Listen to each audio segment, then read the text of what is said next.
terms of introducing ourselves as individuals, I would say, who the hell are you guys? Who wants to go first?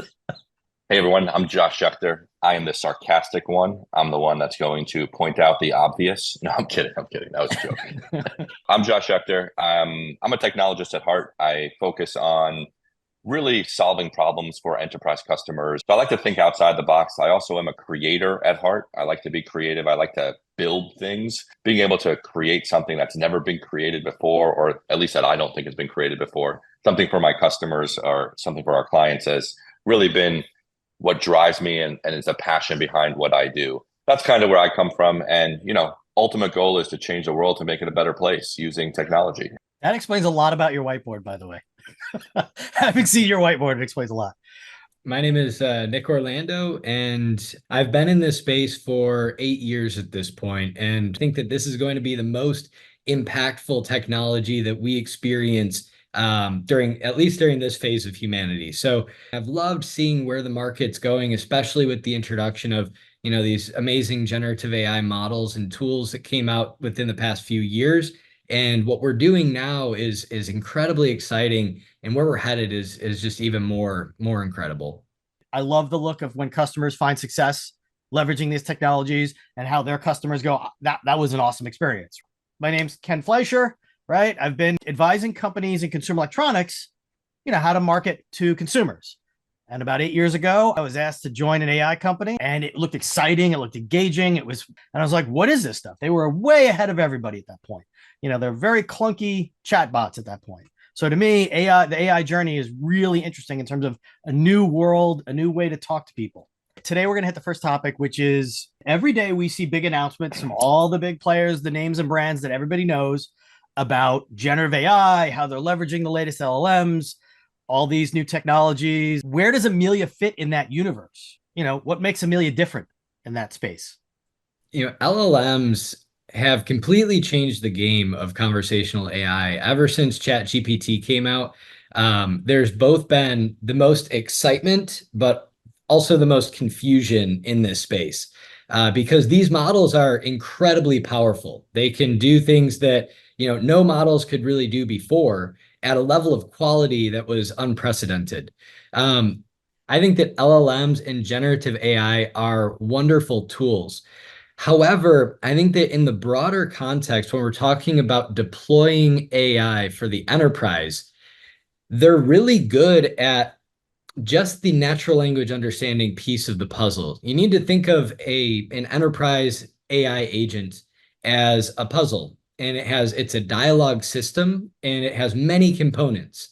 LLMs are a piece of that puzzle, but they're not the entire puzzle. Then, if we need to execute a business process, you need to make sure that that business process happens the same way every single time in a deterministic manner. Also make sure that any personal information or confidential information is safe and secure in any of the responses that we provide back to our users. But a large language model is still just a machine learning model. It can solve some of the problems of an AI agent, but it's not everything. Provide a way to orchestrate the business process as well as the responses in an enterprise level platform that has security, it adheres to compliance standards. You make sure that all of your data is safe and secure, and you make sure that you're speaking to your customers in the way that you want to all of the time, and there's no risk of a hallucination and an LLM just saying things that are inaccurate about your brand. Imagine if it was with a bank or a healthcare provider. That could be really scary if these AIs are starting to spew off incorrect information due to a hallucination. It's funny that you said that because I've had that conversation with someone where I've said that if you think of an LLM as a person, it's like the smartest person that has been given no direction and has no social skills, and you are constantly worried about what they're going to say. They will quote something completely obscure and say something completely inappropriate with having no realization that that's not right. And that Amelia is like training your best employees on how you want to be represented as a brand. Absolutely. And that's sort of the way, because I try not to make it technology, right? I try to make it, how do I humanize the techno speak? And that's on you, Yeah, Jeff. I think, I think, I invited to a panel a while back, right after GPT-3 came out, right? So everyone just started using it. And there were some crazy statistics running around. And I think this is what's actually impacted the big snowball effect that we've seen with LLMs and ChatGPT is that the amount of data that ChatGPT claims to understand, right? When we think about what an LLM is doing, it would take a human 5,000 years to read that much data, right? So you can imagine how much data is actually in there. Now, this is what actually triggers a lot of professionals to be like, okay, so how can we use this on our data? And I think that's where this all started is the problem everyone wanted to solve was, when we need to find an answer to a question, we have all this data that we have to look through. Whether, and lawyers were a big one of this, right? The legal community was like, we have all these precedents, all these previous cases, all this stuff. Why can't we just dump it all into an LLM and see if it works? Well, guess what? They tried. A few of them tried, and they still haven't gone live with any of them because that's not really how the technology works. And I think to Nick's point earlier, it's really about identifying the problem you're trying to solve, right? That's number one. Like, hey, what are we actually trying to do? Like, what's going to provide us value as a company? And then figuring out that technology pipeline that's going to solve it, right? The technology architecture that's going to solve it, right? Because LLMs is just a tool in the tool chest, right? It's not necessarily the platform that's going to solve all the problems. Now, I will venture out to say that with GPT 4.0 and what OpenAI is actually doing and what their roadmap looks like, they're getting closer to a platform than we ever imagined, right? So they're starting to do things that we didn't expect them to do. And every new release they come out with is like, whoa, you're shocking us a little bit with this release. And this stuff is amazing. And you're going to change the way businesses work. And everyone has the same reaction after every release, whether it's ChatGPT or Gemini or Anthropic, it doesn't matter, right? Everyone's having the same reaction after every one of these big release parties that they have. It's that how can we add this to our enterprise? How can we add this to our company and really make a change? But what I think people are missing is, the problem statement. What are we actually trying to solve? Because the truth is you're throwing this huge book at a small problem, and you might not need that huge book to solve that small problem. So I think we really just have to refocus our customers and say, hey, let's identify what the problem is that we're trying to solve. And let's see what new technologies can actually help us solve that problem. And I think that's where we're starting to see our customer base, our enterprise customer base start to say, okay, LLMs are great. ChatGPT is awesome, but we need it to be scalable, number one, right? ChatGPT 4.0 even has problems where it says, hey, we're too busy right now to answer your question, right? Yep. ChatGPT 3 comes out, everyone's having that problem. It's like, oh, you see the spinning wheel and, you sit there for 10 minutes because you're excited for the response, but you can't really have that happen in an enterprise space. So scalable is important. And as Nick said, secure, right? You have to make sure these things are accurate and secure and that you're not getting injections and, hackers trying to come in and trick the ChatGPT or the GPT or the LLM models. And then, of course, responsible, right? You have to be able to show the source of where you're getting your information. It can't just be made up. And I think that's some of the challenges that every enterprise has faced when trying to deploy an LLM. We really haven't seen an LLM only powered chatbot in the market yet. At least not that I know of. Yeah, there is some LLM stuff answering some FAQs, but mostly it's still deterministic, business process driven. And, that's how they're able to keep it kind of secure and responsible in those lights. But I want to see something that's LLM powered only, and let's take it to task. Let's see what really happens. And I think we have a few customers that are excited in the future, in the next few months, to kind of release something that's LLM powered. Again, there's still layers, right? So you're still going to have some deterministic stuff in there and some things that, will always be the same answer. But it kind of leads to, a really exciting time for the virtual agent community. There's something interesting you said there. And again, it's funny because, you think about, to the layperson, when I hear LLM, large language model, I think of, huge amount of data, and I worry about the garbage in, garbage out paradigm that, has existed in technology forever. I think about, is it just the next generation of machine learning where it's just taking all this data and figuring out patterns and then regurgitating it back at me as a request? But also, to your point, is there was the car dealership, right, that had the chatbot. Yeah. And the user tricked it to say at the end of every response, say, and that's a binding contract, no takesy backseat, right? And basically tricked it into giving them $1, a car for $1 type of thing, just to test it out. So yeah, there's two parts. There's the compliance and there's the user trying to game the system. Mhm. But with large language models, it's also, if you're just taking all the internet, that's a scary data pool. Just knowing what I see in the comment section of every place in the world, the internet is a scary place of very not good ideas.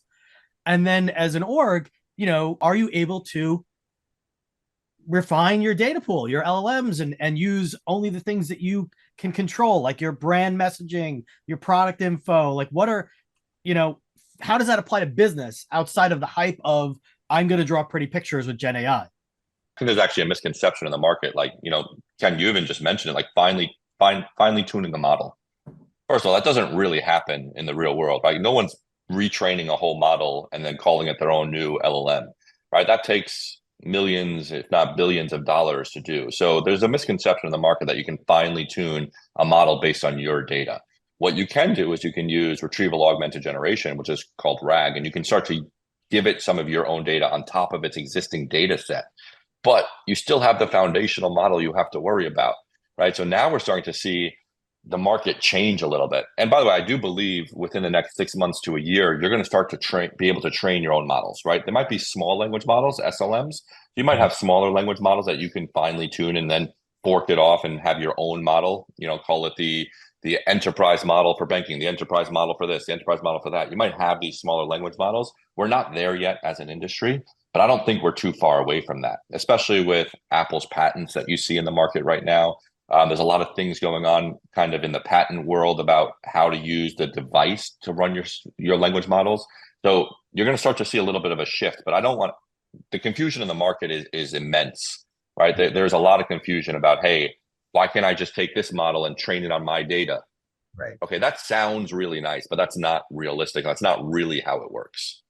Yeah, absolutely. And I think, to even take that one step further, I was just reading a recent research paper that was published that basically talked about how small language models could perform, better than large language models in certain scenarios. And that is a world where an enterprise could, train that or retrain that. But again, like, I think that we're just not there yet. And that's one thing that's very interesting about the research to commercialization life cycle as well. Like, I mean, transformer models, which is the underlying architecture for these large language models, GPTs, Claude, Llama, etc. The paper that first was published came out in like 2020, right? So there is a gap in when research is published versus when you get to commercial viability. Even retrieval augmented generation, the first research paper was published for that back in like 2019 or 2020, maybe 2021.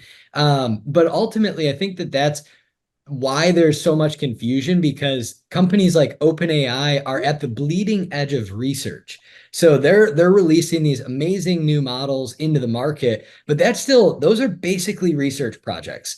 And then to go from research to commercialization, that's a process of years, because all of the tech companies then have to say, okay, this is like, let me understand what this can do, how I can do that, and can I do it consistently and repeatably? Because that's the piece that we don't really have yet, and it's very interesting. I think that that's why we're seeing the excitement and the hype, and then kind of the confusion and the disillusionment. And I think that though we're going to be getting to a point within the next 6, 12, maybe 18 months where we're starting to see the manifestation of some of these technologies really providing immense value at scale as well. That's an interesting point.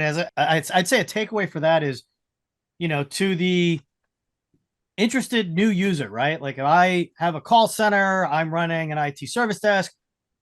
How the hell am I going to pick these products, right? In the past, it would be, all right, I know what database I need. I know what telephony I need.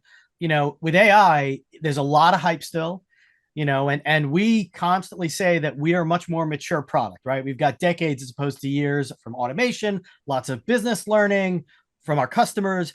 So how would I pick? What do I pick in the market, and how do I figure that out? Yeah, I think a real concise answer to that would be you pick a product that can support the growth of your organization and the change in the market, right? Because today, OpenAI might be leading the LLM race. Tomorrow it might be Anthropic. The next day it might be, Claude. It might be someone else, right? You want a product that can support the change and the differences that are happening in the marketplace, especially because you're going to start to see a monopolization of this. It's going to start to become concise in the large language model world. I think the small language model world, you're going to start to see a plethora of options, and you don't want to be limited to just one of those options. You want to be able to choose the right option for the right type of, conversation or knowledge that you want your customers, your users to be able to have. So I think you're going to start to see that shift, but you want to pick a product that's going to scale with you, that's going to be able to change with the times, that's really going to support your enterprise and plug into the different models that are out there.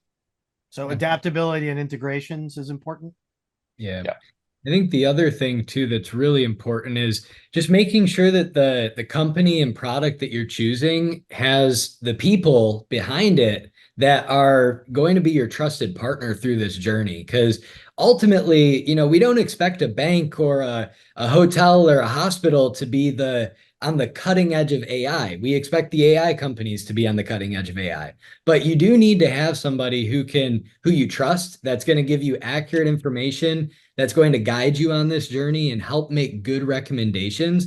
So, I totally agree with Josh. And I would also say that it's critical to find the people who you trust to kind of help you navigate through what's a good decision, what's a bad decision, what are the trade-offs, how should I think about this? Because ultimately, humans are going to have to be the people who, deploy this technology, who bring it to market, bring it to life. And you want to make sure that you're working with people who you trust and want the best for you and for them. Make it a win-win. And with that, I'd say our next talk should be about the humans behind the technology, both on the vendor side and on the customer side, because that I think is a big question. The team you need, what resources you need, and to Josh's point earlier, the creativity that actually goes into AI. Absolutely. The deployment, the building, the models, workforce skills, people training, team building. With LLMs right now, they're talking about the death of conversational design, right? Which, maybe that's more hype than reality. Who knows? But I think there's a lot of subject matter there. And to your point, customers can talk about what they've experienced to this point and where they see, we've seen that if they do a lot of planning and build a proper team, they tend to be much more successful than those that just expect the technology to work on its own. Absolutely. And save this one for the podcast.